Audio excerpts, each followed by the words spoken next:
5 مرتبہ اللہ سدا دیتا ہے, اس نے تو 1 مرتبہ بلایا, آپ دوڑتے چلے گئے, وہ 5 وقت بلا رہا ہے, حی علی الصلاۃ و حی علی الفلاح. مسلمان بھائیوں آئیے نماز پڑھیے, مگر کچھ ہے نہیں.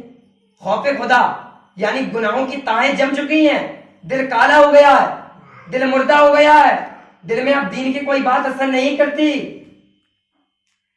اگر بھائی کوئی پروگرام ہو ادھر بھی نہیں جانا ہے, اگر ہم جائیں گے کوئی مولانا کہہ دے کہ نماز پڑھنا تو کیسے پڑھیں گے بھائی؟ 10 منٹ لگنا. آپ نے تو یہ پیٹ پیچھے کہہ دیا, پر اللہ نے سن لیا, دیکھ لیا, اپنی ڈائری میں لکھ لیا. جب بروز قیامت وہ عمل کھولا جائے گا تو اللہ ارشاد فرمائے گا, ادھر مولانا صاحب تقریر کرنے آئے تھے, تم کیوں نہیں گیا؟ نماز کی فکر تھی کہ میں نماز کے لیے, وہ کہیں گے مجھے نماز پڑھنی ہوگی. ارے بھائی 15 منٹ نماز میں لگنا ہے, نماز پڑھیں گے, اللہ کی